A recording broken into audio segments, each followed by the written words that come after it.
xaflad ballaaran oo lagu soo dhaweynayay gudoomiyaha golaha wakiilada Soomaaliland isla markaasna ah gudoomiyaha urur-siyaasadeedka wadani ayaa ka qabsantay magaalada Birmingham ee caasimadda labaad ee waddanka Britain. xafladan oo ahayd mid si weyn loo soo agaasimay waxaa badi soo camiray dadweynaha ku dhaqan magaalada Birmingham iyo nawaaxigeeda, iyadoo dadweynuhu ay si aad ah uga muuqanaysay farxadda ay u qabaan inay soo dhaweeyaan gudoomiyaha isla markaasna ay siteen calanka uu urur-siyaasadeedka wadani caanka ku yahay oo magaciisu ku xardhan yahay. waxaana dadweynuhu ay si weyn ula dhacsanaayeen qaabka siyaasadeed ee uu gudoomiyaha urur-siyaasadeedka wadani u hogaamiyo ururkiisan. waxaa halkaa khudbad uga jeediyay dadweynihii mas'uuliyiintii ku heelinaysay gudoomiyaha urur-siyaasadeedka wadani socdaalkan iyo gudoomiyaha laftigiisa, iyagoo dadweynaha u sharxay qaabka siyaasadeed ee ururka wadani uu u dhisan yahay isla markaasna uu manhajkiisa siyaasadeed ugu qotamo haddii ay talada waddanka ku guuleystaan iyo waxyaabaha ay qaban doonaan.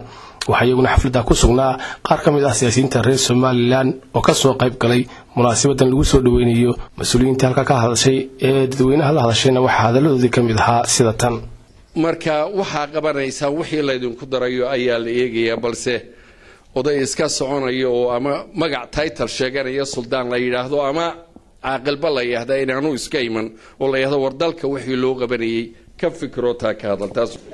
هذا وافر رجع مانتا لبلايا دعيسة يكنا دعية يقبل كي بعد سدنا وحنلنا هاي فلسفي عديد ها عدو كلوني أما كعيدي Somaliland لقما يقارنوا والبا يا مالين والبا مركا هنتو كل جن وين وضلنا هاي وأنا وح qofkii jooga iyo dawladii joogtaaba midba inuu ku daraya wadanina wuxuu doonayaa inuu ku daro intiisa. waxay la tahay waxay maraysaa Somaliland waxay la mid tahay Soomaaliya de Soomaali baa jirta oo kala nooc waxay la mid tahay halkay maraysaa dawladaha dimuqraadiyadda dhisaya transitional يعني democracy waxa la yiraahdo dawladaha dimuqraadiyadda dhisaya dawladaha kamidii baahiyaha ay leedahay un bay leedahay malaha baahiyo مثلا baahiyahan de loo gurmado abaaraha dhaqaalaha soo caarar ee deemka Soomaaliya ka jira. waxay leedahay dawlad jirta adduunka baahiyaha ay leedahay oo dhibaatadooda iyo wanaagooda bale. ugu dambeyntii waxaa ka hadlay gudoomiyaha Cabdiraxmaan Ciro oo khudbad dhinacyo badan taabanaysa ka jeediyay, waxaana hadaladiisa ka mid ahaa sida tan: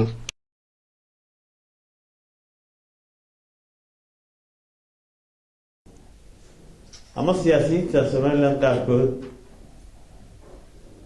halkay kaga mashquuli lahaayeen inay u tartamaan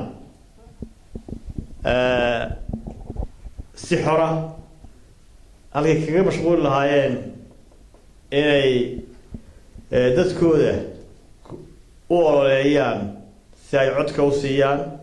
waxaa laga yaabaa inay kaga mashquuleen waxyaabo kale oo laga yaabo inaanay iyaga anficin. waxaa ka mid ah gudoomiyaha golaha wakiiladu waxaa laga yaabaa inay ku yara xajiimoodaan mararka qaarkood marka la yidhaahdo gudoomiyaha golaha wakiilada ahna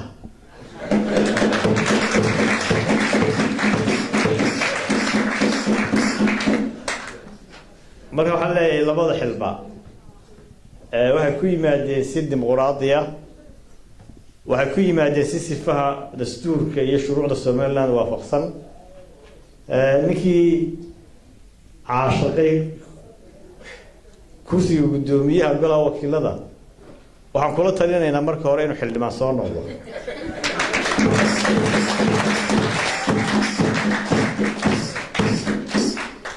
kadibna gudoomiyaha u soo tartamo.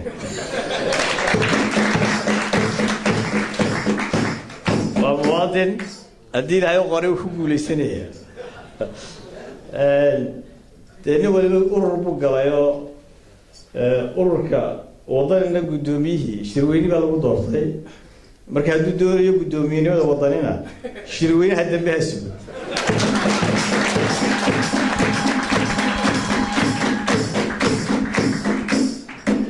labada waxaan diyaar u ahay si dimuqraadiya loogu tartamo.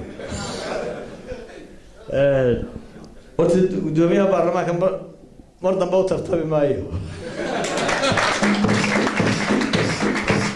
laakiin madaxweynaha sharciga iyo dastuurku iyo ogol yahay waa dhamaysanaya hadii la helo ومنير أحمد عقال تلفزيون قرن كاس سوماليلاند مقالة بيرمنغهام